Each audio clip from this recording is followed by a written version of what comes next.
এবং অত্যন্ত গুরুত্বপূর্ণ একটি বিষয় নিয়ে কথা বলবো। তাই বরাবরের মতোই শুরুটা করি প্রশ্ন দিয়ে।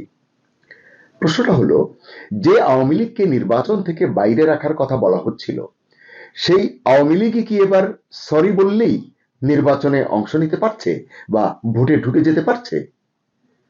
এই যে ইউটার্ন, এটা কি হঠাৎ করেই ইউনূস সরকারের নিজস্ব সিদ্ধান্ত,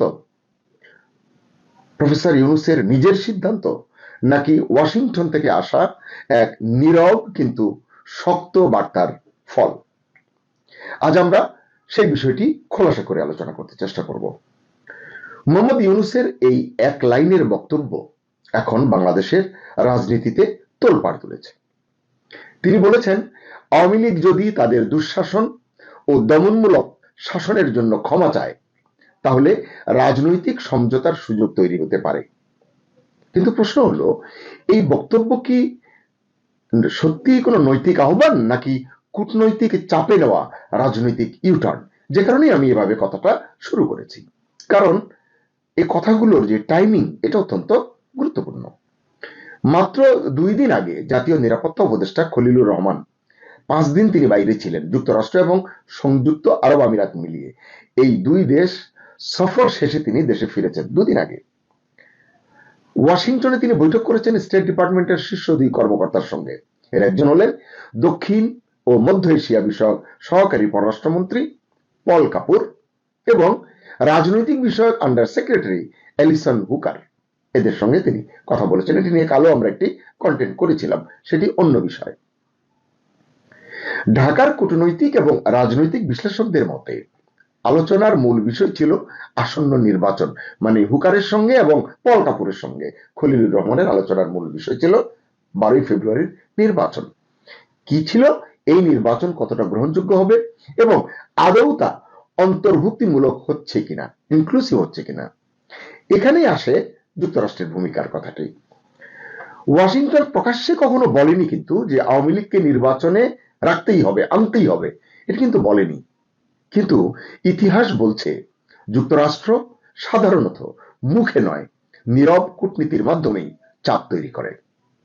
আর সেই নীরব চাপের মধ্যেই হঠাৎ করে মোহাম্মদ ইউনূস বলছেন, ক্ষমা চাইলে আওয়ামী লীগের জন্য দরজা খোলা হতে পারে, রাজনীতির দরজা, নির্বাচনের দরজা। এখানে আরো একটি ক্লু আপনাদের সঙ্গে শেয়ার করতে পারি, আপনারা হয়তো অনেকে দেখেছেন। ট্রাম্প প্রশাসনে দায়িত্ব পালন করা সাবেক 2 জ্যেষ্ঠ মার্কিন কূটনীতিক অ্যালবার্ট গম্বিস এবং মোর স্ট্যান, এই 2 জন প্রধান উপদেষ্টা ইউনূসের সঙ্গে গতকাল রাতে, মঙ্গলবার রাতে যমুনায় সাক্ষাৎ করেছেন। ওই সাক্ষাৎকালে, ওই বৈঠকে ইউনূস বলেছেন, সাবেক শাসকরা মানে আওয়ামী লীগ এখনো তাদের অপরাধ অস্বীকার করে যাচ্ছে।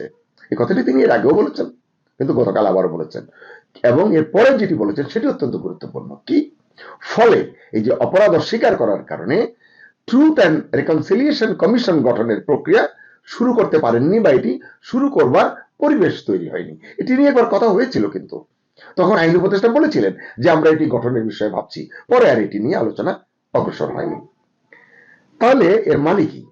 এর মানে হচ্ছে ওই বৈঠকে গম্বিস এবং টোনের সাথে ওই বৈঠকে আওয়ামী লীগকে নিয়ে নিশ্চয়ই কথা হয়েছে এবং ওই 2 কূটনীতিক হয়তো মার্কিন কোনো স্পষ্ট বার্তা মোহাম্মদ ইউনূসকে বলেছেন বা তার কাছে হস্তান্তর করেছেন, তাকে জানিয়েছেন। এর প্রেক্ষিতেই হয়তো ইউনূস বলেছেন, সত্য এবং জাতীয় পুনর্মিলন, রিকনসিলিয়েশন তখনই আসে যখন আপনি স্বীকার করেন যে আপনি ভুল ছিলেন, মানে আওয়ামী লীগকে উদ্দেশ্য করে বলছেন, যখন আপনি আপনার অপরাধের জন্য অনুশোচনা ও অনুতাপ দেখান এবং সঠিক পরিবেশ সৃষ্টি করেন। এ কথা সত্য, এটি আওয়ামী লীগের জন্য তিনি এর আগেও বলেছেন। কিন্তু তিনি বলছেন এখন পর্যন্ত তাদের, অর্থাৎ আওয়ামী লীগ সরকারের কোনো অনুতাপ নেই, বরং তারা দাবি করছে জুলাই আন্দোলনের সময় নিহত যুবকদের হত্যা করেছে সন্ত্রাসীরা। তাদের অপরাধের পাহাড় সমান প্রমাণ আছে, মানে আওয়ামী লীগের অপরাধের পাহাড় সমান প্রমাণ আছে, সেগুলো সব জঘন্য অপরাধ, তবু তারা সম্পূর্ণ অস্বীকার করে আসছে, এটি ইউনূস বলছেন। আবার তিনি বলছেন, এই আলোচনার পরে আবার আরো একটি ইস্যুতে তিনি বলছেন যে নির্বাচন 12 ফেব্রুয়ারিতেই হবে, একদিন আগেও নয়, একদিন পরেও নয়, মানে এই জায়গায় তিনি খুব দৃঢ় আছেন এবং বলছেন যে শেখ হাসিনার সমর্থকদের দায়ী করে ইউনূস বলেন, তৎকালীন ফ্যাসিস্ট সরকারের সমর্থকেরা নির্বাচনকে ঘিরে বিভ্রান্তি সৃষ্টির উদ্দেশ্যে ভুয়া খবর ও অপতথ্য ছড়াচ্ছে। আসলে ইউনূসের গতকাল রাতের আহ্বান তার আগের বক্তব্যগুলোর সঙ্গে স্পষ্টতই কিছুটা সাংঘর্ষিক। কারণ এর আগেও ইউনূস সরকার এবং তার ঘনিষ্ঠ রাজনৈতিক শক্তিগুলো বলেছিল আওয়ামী লীগের দুঃশাসনের বিচার ছাড়া তাদেরকে রাজনীতিতে সুযোগ দেওয়ার প্রশ্নই আসে না, রাজনীতিতে ফিরবার সুযোগ দেওয়া যাবে না। তাহলে হঠাৎ এই নমনীয়তা কেন? বিশ্লেষকরা বলছেন এখানে আন্তর্জাতিক সমীকরণই বড় ফ্যাক্টর। আপনারা তো জানেন যে ভারত শুরু থেকেই চেয়েছে বাংলাদেশের নির্বাচন যেন কোনো বড় রাজনৈতিক শক্তিকে বাইরে রেখে না হয়, অর্থাৎ অন্তর্ভুক্তিমূলক হয়, সব দল অংশ নিতে পারে। যুক্তরাষ্ট্রও চায় এমন একটি নির্বাচন যেটাকে আন্তর্জাতিকভাবে প্রশ্নবিদ্ধ করা যাবে না। এই দুই চাপের মাঝখানে দাঁড়িয়ে ইউনূস সরকারের সামনে বিকল্প হয়তো খুব বেশি নেই। তাই ক্ষমা শব্দটি এখন আসলে হয়ে উঠেছে রাজনৈতিক টুল। প্রশ্ন হলো, এটা কি সত্যি নৈতিক অনুশোচনার প্রশ্ন, নাকি দায় স্বীকার করে নতুন শর্তে রাজনীতিতে ফেরার সুযোগ মাত্র, মানে যেটি এখন ইউনূস সাহেব করে নিজেও পার পেতে চাইছেন। আবার এখনকার রাজনীতির দিকে যদি খেয়াল করেন, দেখবেন বিএনপি পুরোপুরি নির্বাচনী মুডে আছে। তারেক রহমান দেশে ফেরার পর বিএনপির পালে অবশ্যই কিছুটা হাওয়া লেগেছে। বিএনপি এখন প্রকাশ্যে জামাতে ইসলামের ভূমিকা নিয়েও প্রশ্ন তুলছে, জায়গায় জায়গায় তাদের ভিতরে লাগালাগি আছে। বিএনপি চায় নির্বাচন হোক, কিন্তু এমন ভাবে যাতে হঠাৎ করে নতুন কোন সমীকরণ তৈরি না হয়। তাই এই ক্ষমা চাওয়া, মানে যদি আওয়ামী লীগ চায় এবং ক্ষমা চাইলে নির্বাচনে অংশ নেওয়ার সুযোগ যদি পেয়েই যায় আওয়ামী লীগ, সেটা কিভাবে নেবে বিএনপি এবং জামাত, এটি অত্যন্ত গুরুত্বপূর্ণ প্রশ্ন রাজনীতির এই মুহূর্তের যে বাতাবরণ সেখানে। কারণ আওয়ামী লীগের সম্ভাব্য প্রত্যাবর্তন, মানে যদি হয়, পুরো মাঠটাই তখন নতুন করে বদলে যাবে। নির্বাচনের মাঠ, রাজনীতির মাঠ পুরো বদলে যাবে। তবে একটা বড় প্রশ্ন এখনো অমীমাংসিত। এই যে আমরা ক্ষমা চাওয়ার কথা বলছি, ইউনূস সাহেব বলেছেন, আসলে আওয়ামী লীগ কি আদৌ ক্ষমা চাইবে? তাদের টোন কি, তারা কি বলছে সেটিও তো বোঝা দরকার। এক হাতে তো আর তালি বাজবে না। তাহলে চলুন দেখি আওয়ামী লীগ আজকাল কি বলছে। শেখ হাসিনা এবং তার দল বলছে নো ভোট, নো ভোট, মানে বাংলা করলে দাঁড়ায়, মানে নৌকা না থাকলে কোনো ভোট নয়। নৌকা হচ্ছে আওয়ামী লীগের নির্বাচনী প্রতীক, এটি তো নেই এখন, জানেন। এটাই এখন আওয়ামী লীগের স্লোগান। গতকাল মঙ্গলবার এই স্লোগান দিয়েই দেশবাসীর কাছে মোহাম্মদ ইউনূসের নেতৃত্বাধীন অন্তর্বর্তী সরকারের তত্ত্বাবধানে আয়োজিত, যেটি হতে যাচ্ছে ত্রয়োদশ জাতীয় সংসদ নির্বাচন বয়কটের ডাক দিয়েছেন ক্ষমতাচ্যুত এবং নির্বাসিত প্রধানমন্ত্রী শেখ হাসিনা।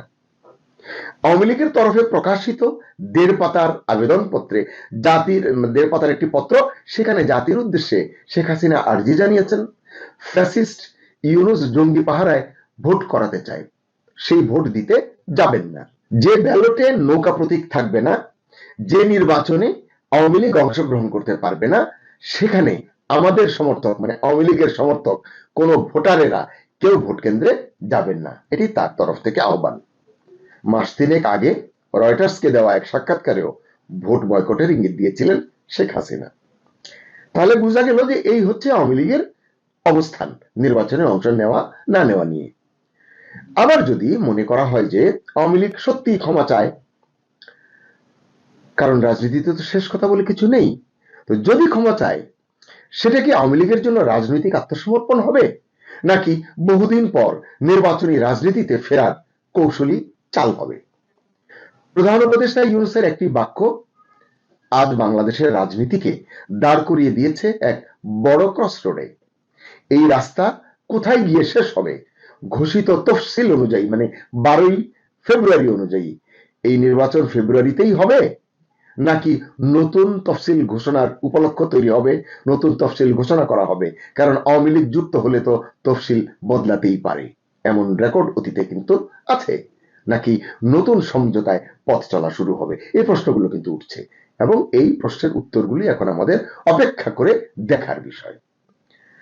সুপ্রিয় দর্শক শ্রোতা, শেষ করার আগে আপনার জন্য প্রশ্ন, যে দলকে, মানে আওয়ামী লীগকে গণতন্ত্র ধ্বংসের দায়ে ক্ষমতার বাইরে রাখার প্রাণান্ত চেষ্টা হয়েছিল বা হচ্ছে, তারা কি এবার শুধু সরি বলেই ভোটের মাঠে ঢুকে পড়তে যাচ্ছে, নাকি এই যে ক্ষমার রাজনীতি আসলে আওয়ামী লীগকে বাঁচানোর জন্য নয়, একটা প্রশ্নবিদ্ধ নির্বাচনকে আন্তর্জাতিকভাবে বৈধ দেখানোর কৌশল, যেটি নিয়ে আমরা এতদিন কথা বলেছি, যে নির্বাচন তিনি করছেন, ইউনিক বলছেন, ঐতিহাসিক করবেন বলছেন, সেটি আসলে ভোটাররা অংশ না নিলে হবে কিনা, বিশ্ববাসীর স্বীকৃতি পাবে কিনা, এই প্রশ্নটিও কিন্তু ইউনূস সাহেবের সামনে অনেক বড় একটি পরীক্ষা হয়ে দাঁড়িয়েছে।